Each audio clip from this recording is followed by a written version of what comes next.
বিভিন্ন করে আমি সচিব হই এবং রাষ্ট্রদূত ছিলাম কয়েকটি দেশে। আমাকে 2017 সালের ইলেকশনের আগে আমি এয়ারপোর্ট যাচ্ছিলাম আমার মেয়েকে আনার জন্য। আমাকে 8-10 জন লোক বহুদিন ধরে ফলো করছিল। আমার গাড়ি ভেঙে আমাকে নিয়ে জোর করে 2টা পিস্তল থেকে আমাকে নিয়ে গেছে এবং আমাকে আয়না করে নিয়ে এসে এখানে রেখেছে। আমি যেহেতু সেনাবাহিনীর অফিসার এবং এই ঢাকারই অফিসার, আমি ঢাকা সেনাবাসী ছিলাম, আমি জানতাম কোথায় আমাকে রাখা হচ্ছে এবং সেইখানে প্রচণ্ড নির্যাতন করা হতো লোকদেরকে।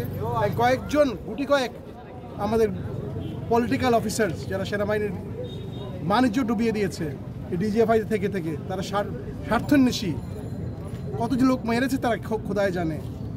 তারা এবং র্যাব এবং অন্যান্য যারা এখানে আছেন, বিচার বহির্ভূত হত্যা, গুম, খুন, ক্রাইম এগেনস্ট হিউম্যানিটি।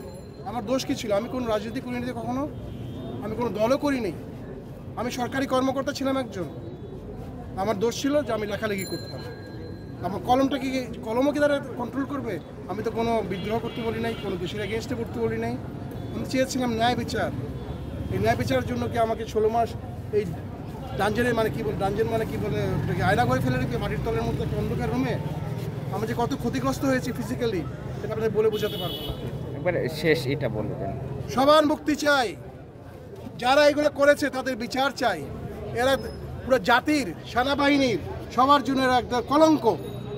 এরা কি কোনোদিনই এদেরকে ছাড়া হবে না, এটাই আমার দাবি। এবং আজকে আমরা বসে আছি, তারা আমাদের মুক্তি দিবে, আমাদের সামনে আনবে, আমাদেরকে রাস্তার যে চোখ বন্ধে ফেলে দিবে, যেরকম আমাকে ফেলেছিল সেরকম হবে না।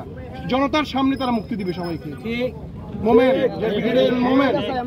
জনগণ চায় তারা মুক্তি, এরাই হলো আসল মুক্তি সংগ্রামী। আসসালামু আলাইকুম। আমাকে গুম করে রাখা হয় এখানে, জায়গাটা খুবই কাছে।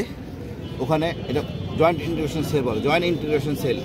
ওইটাকে ডেভেলপ করে তারা আয়নাঘর বানানো হয়। প্রচুর লোক ওখানে আটকানো আছে, মানবতা জীবনযাপন করতে, কান্নাকাটি করতে, বিশ্রী এক অবস্থা। দীর্ঘদিন ধরে কান্না, রাতে ঘুমাইতে পারে না, টর্চার নির্যাতন চলতেছে, মুখ বন্ধ। এটা তো একটা স্বাধীন দেশে হইতে পারে না। আমরা কারো পরাধীন না, কাউকে উঠে নিয়ে রাখা যায় না এইভাবে। এই সেনাবাহিনী আমাদের গর্বের সেনাবাহিনী, স্বাধীনতার প্রতীক সেনাবাহিনী। এই সেনাবাহিনীর উপর বন্দুক রেখে কিছু অসৎ ডিজিএফআই কর্মকর্তা রাজনৈতিক সুবিধা নেওয়ার জন্য সেনাবাহিনীকে বদনামে ফেলাতে পারে না। এই লোকদেরকে চিহ্নিত করতে হবে, বিচারে আনতে হবে এবং এদেরকে সবাইকে থাকতে হবে, জবাবদিহির মনে আনতে হবে।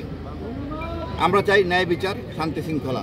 সেনাবাহিনী গর্বের সেনাবাহিনী থাকবে। সেনাপ্রধানের নিরপেক্ষতার জন্য তার অগ্রণী ভূমিকা থাকা দরকার আছে। তার ভূমিকা হলো এটাই যে সে কারণ ছাড়া অতি দ্রুত ছেড়ে দেবে, আর আমাদের কাছে দিবে। ওই রাস্তা নিয়ে ফেলাই দেবে, চোখ বেঁধে, এটা হবে না। এইসব গল্প বন্ধ, 6-9 হবে না। এইখানে আমাদের দিতে হবে, আমরা এখানে যাব না। আমরাও সেনাবাহিনী অফিসার, অনেক সেনাবাহিনী অফিসার আছে, এগুলো সবাই সেনাবাহিনী সদস্য, এদেশের সন্তান। কিছু অল্প কয়েকজন ডিজিএফআই সদস্যের জন্য আমরা হইতে পারি না। ডিজিএফআই দেশ চালায় না। আর আজকে